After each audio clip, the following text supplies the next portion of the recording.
exactement. Voilà. Donc aujourd'hui, on est censé être en fait. Donc, vous deux, vous êtes censés être au même niveau. Donc, on va faire un peu un récapitulatif de tout ce qu'on a fait avant d'attaquer même le but même de la séance de jeu. Donc, on va faire un récap des À fond. différents points qu'on a essayé d'évoquer depuis le début du capture. Donc, le partage d'écran est passé, non, vraiment l'écran. Ouais, c'est clean. Ok. Ok, donc, on a commencé d'abord par la structure du marché. Donc, lorsqu'on a commencé, on a évoqué d'abord la structure du marché. Donc, on a dit que c'était l'élément le plus important qu'on allait chercher à observer chaque fois qu'on sera face à un marché. Donc, on s'attendait à voir le prix dans deux types de conditions, soit le marché dans une structure haussière, ou soit il est dans une structure baissière. Donc, pour faire simple, on a résumé en fait ces deux structures-là en schémas. Donc, on a fait deux schémas, le schéma de hausse et le schéma de baisse. Donc, dans le schéma de hausse, on est censé avoir un prix qui fait impulsion, suivi d'un retracement, suivi d'une prochaine impulsion. Et donc, cette impulsion a abouti à ce qu'on a appelé le BOS. Donc, ce schéma-là, c'est le schéma caractéristique en fait, de la structure haussière. Donc, dans ce type de structure-là, on s'attend à avoir un prix qui fait, premier, d'abord des impulsions à la hausse. Ça, c'est la première information. Et la deuxième information, il fait des cassures à la hausse. Donc, il entraîne des BOS à la hausse.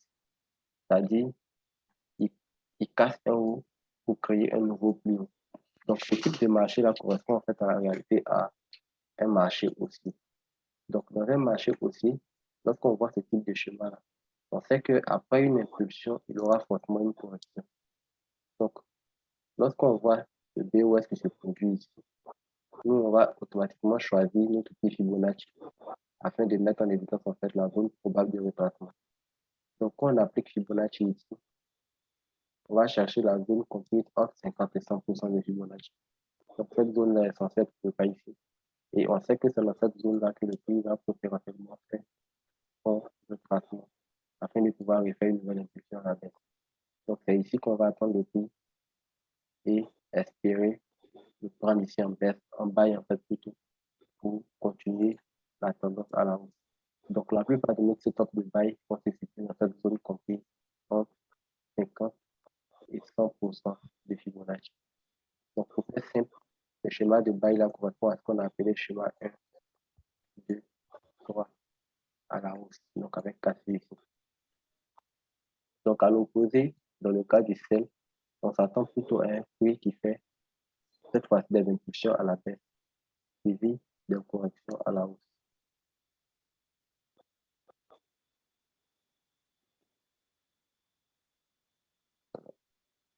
Et donc, à ce niveau-là, la cassure ou le BOS va se faire à la baisse. Donc, dans ce cas de figure-là, on casse des bas pour créer de nouveaux plus bas. Donc, on va toujours ici aussi prendre notre petit Fibonacci afin de chercher la zone probable de retracement qui est toujours la zone comprise entre 50 et 100% de retracement. Donc, dans cette zone-là, on s'attend à un retour probable du prix. Donc, c'est dans cette zone-là que le prix est censé venir prendre de la force pour faire une nouvelle impulsion à la baisse. Donc, la plupart de nos setups de sel vont se situer toujours dans cette zone de 50 à 100%. Donc, au niveau de la structure, c'est les deux schémas simples qu'on avait essayé d'évoquer. Donc, pour faciliter en fait la structure du marché, c'est comme ça qu'on avait essayé de la résumer. Donc, après cela, on a parlé en fait, on avait fait un peu du passage d'une structure à une autre. Donc, lorsqu'on est censé être au passage d'une structure à une autre, on aura uniquement le passage lorsqu'on aura la cassure d'un niveau majeur. Donc, à ce niveau-là, on a le prix qui fait impulsion, retracement, impulsion, retracement, impulsion, retracement. Donc, quand le prix est dans ces conditions de marché-là, on sait que le prix est dans une structure haussière. Donc, à ce niveau, on a BOS, BOS, BOS. Donc, dans ce type de structure-là, il y a des niveaux majeurs et des niveaux mineurs. Donc, les niveaux majeurs, en fait, c'est les plus hauts qui sont cassés et les plus hauts qui sont en train de la casser. Donc, le plus haut cassé et le plus haut qui est en train de la casser. Le plus haut cassé et le plus haut qui est en train de la casser. Le plus haut cassé et le plus haut qui est en train de la casser. Donc, quand on a ces conditions de marché là, le marché est aussi. Et donc, il va toujours évoluer en faisant des cassures vers le haut. Donc, quand il casse vers le haut, on est toujours dans des conditions aussi. Et donc, on aura un niveau important. Ça sera le niveau majeur. Maintenant, tous les niveaux qu'on a à l'intérieur sont des niveaux mineurs. Tout ce qu'on aura à l'intérieur ici, ils font partie de la structure mineure en fait. Voilà. Donc, eux, ils ne sont pas importants. Ils sont des niveaux de retracement. Ils ne vont pas nous aider en fait à comprendre la structure du marché. Donc, pour comprendre la structure du marché, c'est uniquement les niveaux majeurs qu'on va chercher à faire. Donc, il va arriver un moment où le prix ne va pas continuer forcément à aller à la hausse. Donc, il va arriver un moment où le prix va faire ce genre de retracement et fait une impulsion qui n'arrive pas à casser le dernier prix. Donc, à ce niveau, on a dit que ce phénomène-là s'appelle le SMS. Donc, on aura le SMS ici, qui est le premier indice, en fait, de retournement de structure. Donc, le prix, avant de passer d'une structure haussière à une structure baissière, va montrer comme premier indice sa volonté d'aller à la baisse. Donc, cette volonté d'aller à la baisse, là, va se matérialiser par un échec du prix à créer un nouveau plus haut. Donc, on aura cette première information. Et donc, à la suite de cela, qu'est-ce qui va se produire? Le prix va faire une impulsion à la baisse. Il va créer un BOS. Donc, ce premier BOS qui est ici, ce n'est pas un BOS qui indique en fait le passage de la structure haussière à la structure baissière. Pourquoi? Parce que ce n'est pas la cassure des niveaux majeurs. Donc, comme je l'ai dit, les niveaux majeurs, ce sont les niveaux qui sont cassés et les niveaux qui sont en train de casser. Donc, quand on est dans une structure haussière, les niveaux majeurs seront essentiellement les plus bas qui en train de la casser. Donc, ça c'est un majeur, ça c'est un majeur, ça c'est un majeur, ça c'est un majeur. Tant que ces majeurs-là sont encore présents, on n'est pas encore passé à une structure baissière. Donc, c'est la cassure uniquement de un de ces majeurs-là qui va confirmer en fait le passage de la structure haussière à la structure baissière. Donc, ici, le premier BOS qu'on a eu, en réalité, c'est le BOS d'un mineur. Donc, ce qui est là, c'est des mineurs. C'est le BOS d'un mineur. Le majeur est quelque part en bas ici. Donc, ce BOS, ça ne va pas être considéré en fait un BOS comme un BOS de changement de structure parce qu'il peut avoir encore ça et le prix peut continuer à aller à la hausse. Donc, on saura effectivement que le prix est prêt à partir à la baisse lorsque le prix fera ça. Donc, lorsqu'on aura cassé effectivement ce dernier BOS, ce dernier niveau baissier là, aussi plutôt, lorsqu'on aura la cassure de ce niveau-là, c'est là qu'on aura la certitude en fait que le prix est prêt à partir à la baisse parce qu'il a cassé un niveau majeur pour créer un niveau plus bas majeur. Et donc, dans ce type de structure maintenant, les niveaux majeurs seront les plus bas et les plus hauts qui entraînent les cassures pour former les plus bas. Donc, à ce niveau-là, on aura ces deux niveaux majeurs et eux aussi vont subir des retracements, former encore d'autres niveaux majeurs. Donc, ça, c'est ça. Et toujours à l'intérieur de ces niveaux majeurs, il y a toujours des niveaux mineurs. Donc, j'explique cela en fait pour ne pas qu'on se laisse prendre en fait par le changement de structure parce que généralement, on a plutôt tendance à vouloir trader les retournements de structure au lieu de trader la continuation. Donc, quand on sera face à des retournements de structure, il faudra bien veiller à ce que les cassures correspondent effectivement aux cassures d'un niveau majeur pour être sûr qu'on est passé d'une structure haussière à une structure baissière. Et donc, tant que cette position n'est pas maîtrisée, tant que ça n'est pas maîtrisé, c'est mieux de se concentrer en fait sur des schémas simples qu'on a appris, c'est-à-dire les schémas cassure retest pour les marchés haussiers et les schémas cassure retest pour les marchés baissiers. C'est plus facile en fait de trader dans cette zone-là que d'essayer de trader en fait le retournement. Parce qu'en essayant de trader le retournement, si on n'a pas bien vu le BOS à la baisse, le marché peut être toujours dans une structure haussière et nous on penser qu'on est dans une structure baissière. Donc le plus simple qu'on maîtrise pas encore la structure, c'est de trader ça, les cas simples de hausse ou ça, les cas simples de baisse. Ça donne beaucoup plus de marge en fait de manœuvre pour les actions de mouvement que d'essayer de trader les retournements. Donc, c'était un peu ça pour la structure du marché. Est-ce que vous avez des questions par rapport à ça particulièrement?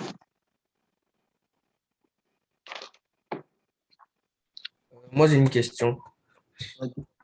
Je veux dire, par exemple, comment on fait pour faire la différence entre... Non, pas faire la différence même. Tu vois, moi, j'ai déjà remarqué sur certains graphiques que après un mouvement qui entraîne un BOS, hein, Mhm, il y a une sorte de retracement, mais qui n'arrive pas dans la zone premium ou discount, dépendamment de la tendance, tu vois. mhm. Et ce retracement-là, vu qu'il n'arrive pas dans cette zone-là, il retourne encore avec une autre impulsion. Donc, je me dis, souvent, soit c'est moi qui ai mal tracé, ou tout simplement, est-ce que c'est possible qu'il y ait des retracements qui n'arrivent pas dans cette zone-là? OK. Parce que... Oui, oui, c'est Mhm, vas-y, possible, vas-y. c'est possible. Je vois ta Ok, préoccupation. ok. Donc, généralement, en fait, qu'est-ce qui se passe? Le prix fait une impulsion. Quand le prix fait une impulsion, là, il est censé retracer cette impulsion-là au minimum à 50%. Raison pour laquelle on parle de zone de Ok. 50 à 100%. Il est censé retracer cette impulsion à 50% avant de refaire une autre Mhm, impulsion à la baisse.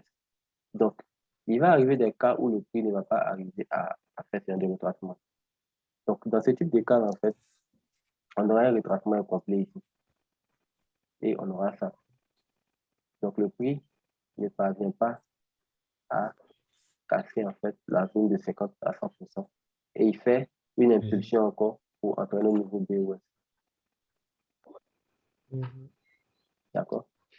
Donc, dans ce cas de mhm, figure-là, ce que moi j'ai remarqué en fait, c'est que généralement quand le prix fait ça, il va forcément un jour dans le futur revenir en fait faire ça avant de partir. Donc, ce vide qu'il a laissé ici, là, il va forcément le combler. Donc, généralement, quand il y a ce genre de cas-là, il peut arriver que tu trouves un setup ici. Il peut arriver que tu trouves un setup ici et tu te rends compte qu'en fin de mhm. compte, le prix casse ton setup pour faire ça. Et donc, Ouais. quand tu vas choisir en fait tes zones, tes highs et des lows, il faut savoir que tous les highs et les lows valides doivent être toujours situés au moins à 50% du retracement du swing précédent. Donc, je prends l'exemple d'Ex. Quand on aura à faire ça,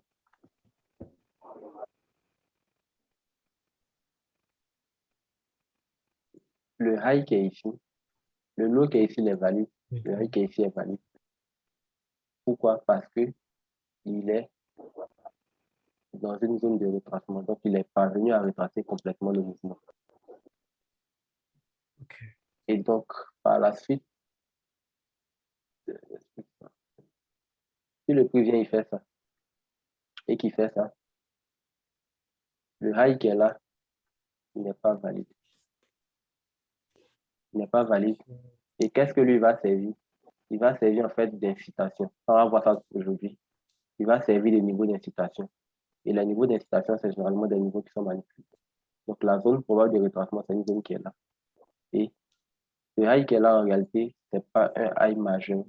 C'est un niveau mineur, en réalité, qui sera par la suite manipulé pour créer le vrai niveau majeur, continuer à la baisse. Donc, tant qu'un range n'est pas corrigé en partie, tous les niveaux qui vont se créer en bas, là, il ne faut pas les considérer en fait. Et tous les setups que tu vas trouver ici, ce sont des setups qui seront Mhm. situés en dessous de la zone de 50%. Et donc, ces setups, on ne va pas les traiter parce que nous, on a dit, on va toujours agir lorsque le prix va venir dans la zone de 50 à 100%. Parce que c'est Tout à fait. la zone parfaite en fait où le retraitement est censé se faire. Donc, tous les niveaux qui ne vont pas atteindre le niveau de 50%, c'est sûr que ces niveaux-là seront par la suite manipulés pour continuer. Ok. D'accord? Ok. Voilà. Donc, il faut toujours veiller à ce C'est bon que pour moi. voilà, Ok. les retraitements se fassent toujours dans la zone de 50%. Ok. Ok. Il n'y a pas de grave. Ok. Donc, s'il n'y a pas d'autres questions, on va passer maintenant au Ok. setup. On va essayer de voir. Vas-y. Ok. Okacho. Oui. Voilà. En tout cas, pardon, bon. En tout cas, bon. Souvent, on voit plusieurs réjections de bougies, quoi, voilà, avec des mèches longues, quoi. Donc, bon, moi, je voulais savoir quelle est la psychologie cachée au derrière ça. on voit des bougies avec de longues mèches, plusieurs comme ça. Donc, je ne sais pas. La Souvent, bougie, bon, elle est longue, je mais me demande que elle le se prix, situe à c'est quel pas, il niveau? rejette ça. Elle se situe à quel niveau? Genre, si je prends par exemple Bon, ce type de mouvement-là, est-ce bon, que c'est souvent aussi, bon, négociable ça reflète ta en haut zone ici, de. OK. ou elles sont au milieu de la tendance? Est-ce que Bon, les souvent bougies aussi, sont bon, euh, en bas, en bas, en en bas? bas. Oui. Et Ok, souvent, c'est en bas. Oui, oui. ok, ok. Donc, en réalité, en fait, lorsque le prix fait ce genre de bougie-là, donc le prix a fait ça, l'impulsion, et il a fait ça, le tracement. Donc, je suppose que ces longues mèches, en fait, elles se situent ici. Donc, on a ça, et on a ça. C'est de ça que tu veux parler. Hein, Il y oui, a ce oui, genre oui, d'écart. oui. Ok. Donc, en fait, je te rappelle bien, quand on fait les structures, en fait, on dit que quand le prix fait ça, il fait ça, et que tu scelles ici, il faut viser en bas ici. Oui, D'accord? En réalité, c'est ce principe-là, en fait, oui, qui oui. se présente comme ça. En réalité, quand tu es là, quand tu es sur le graphique, que tu es ici, ce sont des vendeurs, en fait, qui dominent le marché. Donc, en fin de cycle ici, il y aura des acheteurs qui vont rentrer en position sur le marché. Donc, c'est la rentrée, en fait, des acheteurs là qui vont entraîner cette longue mèche, en fait. Donc, c'est comme une réjection du prix. Le prix qui était initialement en sell va être fortement rejeté, créer en fait des bails. Donc, en réalité, ici, la zone qui est là, c'est une zone où il y a beaucoup d'acheteurs. Donc, c'est une zone où il y a des acheteurs qui sont ici. Donc, tous les acheteurs qui sont là, qui sont OK. rentrés en position, c'est eux qui vont permettre en fait le retracement qui est là. Mais quand ils rentrent ici, là, en réalité, leurs stop loss sont en bas ici. Tous les acheteurs qui sont ici, leurs stop sont là. D'accord? Donc, quand le prix va revenir ici, là, Oui, les vendeurs, qu'est-ce qu'ils vont faire? Eux, ils cherchent à retracer en fait pour venir dans la zone de 50 à 100%. Parce qu'ils savent que c'est eux qui ont la main mise en réalité. Parce que le mouvement, l'impulsion s'est fait à la baisse. Donc, quand le prix va revenir dans la zone de 50 à 100%, qu'est-ce que les acheteurs, les vendeurs vont faire plutôt? Ils vont vendre le marché pour venir chercher les stop loss des acheteurs qui étaient ici. Donc, quand tu vois qu'en fin de tendance, en fait, il y a de longues mèches de bougies comme ça, c'est des niveaux en fait que tu dois chercher comme tes take profits. oui, oui. Donc, quand toi, tu vas sell ici, tu dois chercher ces niveaux-là en fait comme des take profits. Parce que c'est à ces niveaux-là que se situent les stop loss de ceux qui ont initié en fait le retracement qui est ici. Donc, c'est pas extraordinaire que cela se trouve là. Voilà. Mais quand tu trouves ça généralement en bas des tendances ici, ça veut juste dire qu'il OK. y a assez d'acheteurs ici. Donc, si jamais tu dois vendre quelque part ici, il faut targeter en fait cette zone-là parce que c'est une zone où il y a des acheteurs dont les stop loss doivent être. C'est bon? Donc, ça arrive fréquemment. Oh, oui, oui, oui, Ça c'est arrive bon. fréquemment. Maintenant, un autre cas aussi de figure, lorsque tu as ton setup, ça, on va expliquer ça maintenant. Si tu as ton setup qui est ici, donc tu as ta zone de liquidité, et cette fois-ci, ta prise de liquidité se fait par une mèche. Donc, tu as ici une prise de liquidité ici qui se fait par une mèche. Donc, on est censé avoir un order block ici, mais ici, plutôt, c'est une mèche que tu vois. Et tu vois par la suite le prix qui vient faire ça. Donc, face à ce décal aussi, il ne faut pas paniquer. Il faut juste savoir que une mèche sur un time frame correspond forcément à une bougie sur un autre time frame. Donc, tant que c'est comme ça, c'est Ouais, validable. t'as fait. Voilà. Donc, quand tu vas aller sur le lower time frame pour observer ça, tu verras qu'en réalité, ça va correspondre à ça.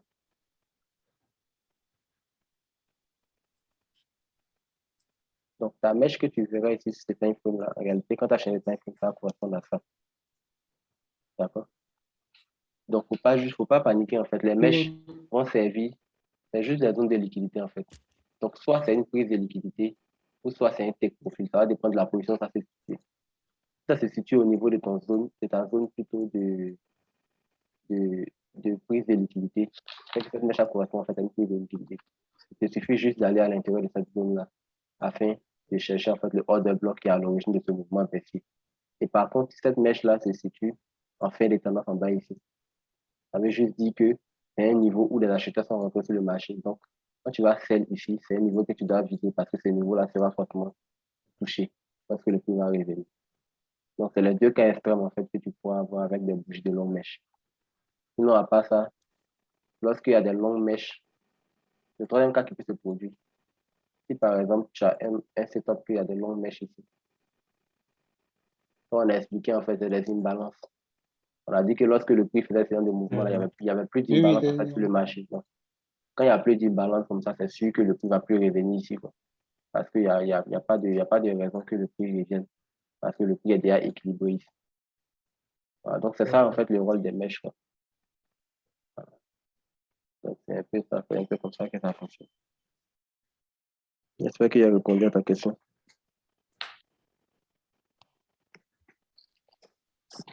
C'est bon? Ok, donc, on va passer maintenant au setup IFT. Ok, donc, on a dit que le setup, il était construit de deux éléments. Donc, ces deux éléments, en fait, traduisaient l'action des banques sur le marché.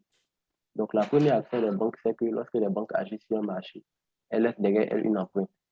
Cette empreinte-là se matérialise à travers la configuration d'une bougie qu'on appelle le order block. Donc, le order block, c'est juste une bougie englobée, donc une englobante. Donc, le order block baissier, il est censé être une bougie bleue accompagnée d'une grosse bougie rouge. Donc, ça forme en réalité ce qu'on appelle le order block baissier. Donc, face à ce order block baissier, nous, on va prendre position lorsque le prix va revenir dans la zone ici en ciel. Par contre, pour le order block haussier, il est censé être une bougie rouge englobée par une grosse bougie bleue. Et donc, face à ce type d'order block là aussi, on va rentrer lorsque le prix va revenir tester la zone ici, à la hausse. Donc, lorsque les banques agissent sur le marché, au vu de leur lot qu'elles prennent, elles vont aussi derrière elles cette empreinte-là. Donc, cette empreinte-là, en fait, se caractérise en fait par une forte impulsion du prix qui va englober en fait la dernière bougie baissière. Donc, on a un prix qui est censé être à la baisse ici et qui subitement est englobé en fait par ce fort mouvement haussier. Donc, c'est la première empreinte en fait des banques sur le marché. Donc, la deuxième empreinte, c'est que les banques vont chercher toujours à manipuler les niveaux de liquidité. Donc, les niveaux de liquidité sont censés être les double top et les double bottom. Donc, face à un double top, on sait que les banques vont entraîner en fait ici un mouvement de manipulation afin d'aller à la baisse. Parce qu'on sait que les double top sont les niveaux où il y a la liquidité où réside en fait le stop loss de tous ceux qui ont vendu à ce niveau-là et à ce niveau. Donc, les banques feront toujours des stop loss face à des niveaux de liquidité. Donc, à savoir les double top et les double bottom. Donc, si on sait que les banques font des stop loss au-dessus des niveaux de liquidité, et si on sait que les banques, lorsqu'elles agissent, elles créent des order blocks. Donc, pour être sûr que ce sont les banques qui ont créé effectivement des stop loss au-dessus de certains niveaux de liquidité, il faut juste trouver l'empreinte des banques à partir de ces niveaux de liquidité-là. Donc, si on a un niveau de liquidité qui est associé à une empreinte des banques, donc on a le niveau de liquidité ici, dont la chasse aux liquidités correspond à l'empreinte des banques ici, c'est qu'effectivement, à ce niveau-là, c'est les banques qui ont manipulé le prix. Et donc, si c'est les banques qui ont manipulé le prix, on sait que dans leur psychologie, elles vont chercher toujours à venir clôturer la position buy qu'elles avaient émise sur la bougie bleue ici. Elles vont toujours chercher à venir clôturer cette position-là plutôt en break-even plutôt. Donc, nous, on va attendre le prix lorsqu'il va revenir ici, afin de pouvoir le prendre en sell. Donc, c'est juste ça, en fait, qui représente ce qu'on appelle le setup IFT. Donc, un niveau de liquidité qui est manipulé par un order block qui représente, en fait, l'empreinte des banques. Donc, c'est un peu comme ça que le setup se situe. Maintenant, en termes de structure du marché, le setup est censé se mettre en place lors des corrections. Donc, on a le prix qui fait impulsion, suivi de correction. Et donc, c'est dans cette correction-là que le niveau de liquidité se met en place. Puis, les manipulations vont commencer. D'abord, la première manipulation, ça sera la prise de liquidité. Et la deuxième manipulation, ça sera le retour violent du prix dans le sens de la baisse. Et donc, lorsque ce retour-là va aboutir à la cassure de la structure pour entraîner sur le BOS, c'est là que nous, on parlera de notre setup. Donc, tant qu'il n'y a pas de BOS, il ne peut pas avoir de setup. parce que le setup doit toujours obéir à la structure du marché. Donc, quand on a un marché qui fait impulsion, correction, impulsion, en réalité, ça correspond à un marché baissier. Et donc, face à ce marché baissier-là, les différents éléments du setup sont zone de liquidité, qui est le premier ingrédient, ensuite prise de liquidité, qui est le deuxième ingrédient, et impulsion qui entraîne BOS, troisième ingrédient. Donc, pour pouvoir parler de setup IFP, il faudrait que impérativement on ait ces trois ingrédients. Le niveau de liquidité et la prise de liquidité vont former en fait ce qu'on appelle l'empreinte des banques. Donc, l'empreinte des banques forme ici des setups. Mais pour que le setup soit valide, il faudrait qu'il soit dans le sens de la structure du marché. Donc, c'est le BOS qui va se produire à ce niveau-là maintenant, qui va confirmer en fait la validité du setup. Sinon, on aurait pu prendre en fait tous les stop qu'on voit sur le marché. Il suffisait qu'on voit juste ça, stop 1, et puis ça, vous considérez ça en fait comme un setup IFC. Mais ça n'aura pas de sens en fait, ça sera trop abstrait. Donc pour que ça ait du sens, il faudrait que ça marche dans le sens de la structure du marché. C'est donc pour laquelle on ajoute le troisième ingrédient, qui est l'impulsion qui est en train de BOS. D'accord? Parce que cette impulsion en fait va nous ramener au fait qu'on a vu que le marché baissier se fait en schéma 1, 2 et 3. Donc tant que ce schéma 1, 2, 3 n'est pas présent, on n'est pas face à un marché baissier. Et donc, c'est lorsqu'on aura ces trois différents critères-là, c'est-à-dire zone de liquidité, prise de liquidité et impulsion contre un BOS, c'est là qu'on pourra distinguer aisément notre zone de sel qui correspond au order block qui a pris la liquidité. Et donc, à ce niveau, on a vu que lorsque au niveau de la prise de liquidité, de façon théorique, on a représenté une bougie ici, mais il peut arriver que dans certains cas, il y ait plusieurs bougies dans cette zone. Donc, dans ce cas de figure-là, on a dit qu'on allait prendre toujours le order block qui n'a pas encore été testé. Donc, le order block qui est encore frais. Donc, le order block qui est encore frais, c'est lui qui va servir en fait de zone de liquidité, de zone de sel. Donc, tant qu'un order block est frais, il est valide pour servir de zone de sel. Mais dès lors que le prix vient réagir à l'intérieur, même si c'est une mèche seulement qui rentre à l'intérieur, cet order block en fait n'a plus de sens et n'est plus valide. Donc, dans ce mouvement qui va entraîner ici la prise de liquidité, on va chercher à l'intérieur le order block qui est encore frais. Parce que c'est à partir de ce order block. D'ailleurs, il faut remarquer que le order block, c'est le dernier élément avant un fort mouvement. Il faut remarquer. Toujours, si le prix doit faire impulsion et puis correction, avant de faire la correction, le mouvement va toujours se terminer par un order block. Donc, il y aura toujours une dernière bougie haussière suivie d'une première bougie baissière. C'est toujours comme ça le marché. Voilà, ça c'est une question de logique. Donc, si on est dans un marché qui est haussier, forcément, avant de passer à la baisse, là, il aura une dernière bougie haussière et une première bougie baissière. C'est ça en fait qui font ce qu'on appelle le order block. Donc, dans tout ce mouvement de prise de liquidité là, on va chercher toujours le dernier order block qui est à l'origine en fait de ce fort mouvement. Et donc, c'est là qu'on a vu, si le zoom te coupe là, vous vous connectez avec le même lien. Si ça te coupe, vous vous connectez avec le même lien. Parce qu'on vient de m'envoyer un message pour dire 10 minutes. Voilà, donc, n'hésitez pas à vous connecter dès que ça se coupe. Ça marche, ça marche. OK. Donc, au niveau du mouvement qui prend la liquidité ici, comme je l'ai dit, il peut y avoir des cas où il y a plusieurs bougies ici. Il peut y avoir des cas où il y a plusieurs bougies.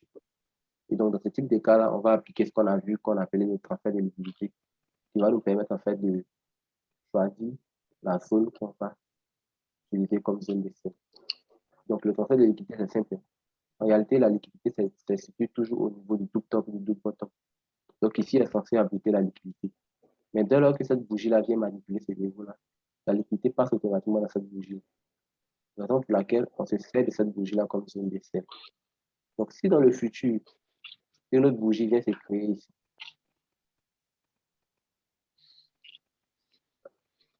si une autre bougie vient se créer ici, automatiquement, notre bougie qui servait de zone de liquidité, en fait, n'est plus la zone de liquidité. Pourquoi? Parce qu'elle a été testée par cette bougie. Donc, la liquidité qui était ici est passée automatiquement dans cette nouvelle bougie. Et donc, comme zone de sel, on aura cette nouvelle bougie qui va nous servir de zone de sel.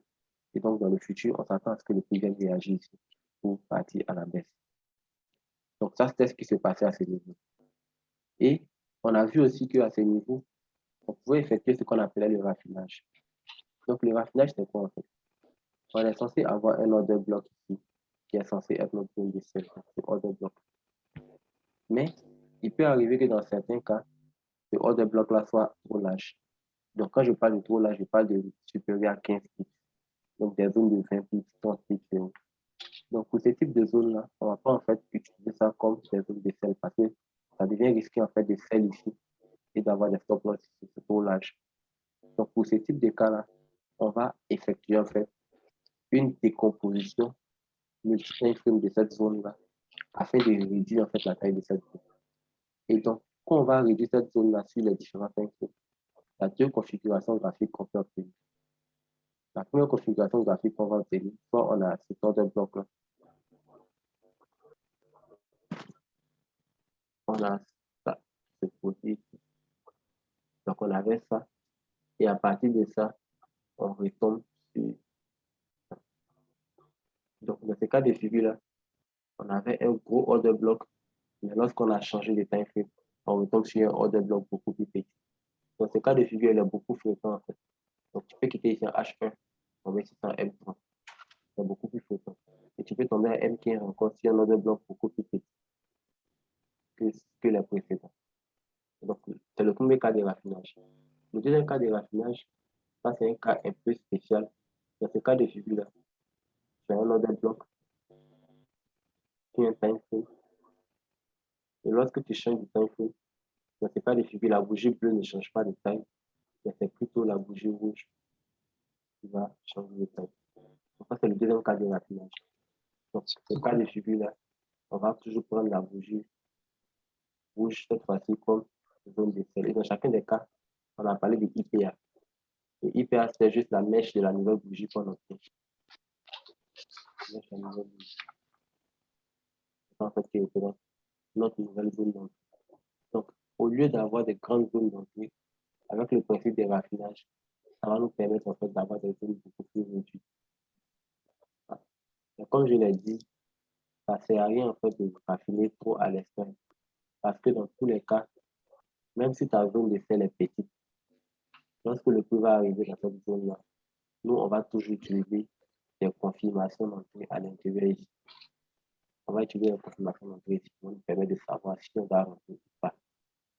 Donc, quand on va raffiner, on va veiller à ne pas raffiner au-delà du M15 pour éviter en fait d'avoir des zones beaucoup plus petites.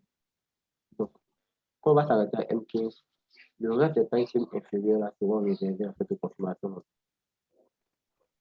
Donc, les confirmations d'entrée, elles vont commencer à M15 pour aller à M5